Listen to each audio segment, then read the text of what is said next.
مجھے کہا کہ یہ پہلے 40 سال کی جو 2 سبق ہیں ہم اس کو زور نہیں دیتے، صداقت اور امانت۔ دنیا میں ایڈمن کے جتنے بھی معاملات ہیں وہ صداقت سے ریلیٹڈ ہے کہ آپ سچے ہو جائیں تو آپ کی ایڈمن ساری ٹھیک ہو جائے گی،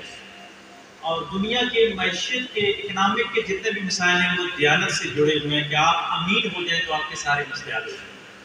محمد علیہ السلام نے پہلے 40 سالوں میں صادق اور امین بن کر پھر توحید کی تعلیم دی۔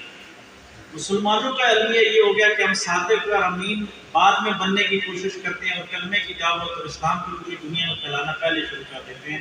اگر ہم سچے اور امانت دار ہو جائیں تو اجتماعی طور پہ اور انفرادی طور پہ تو دنیا سے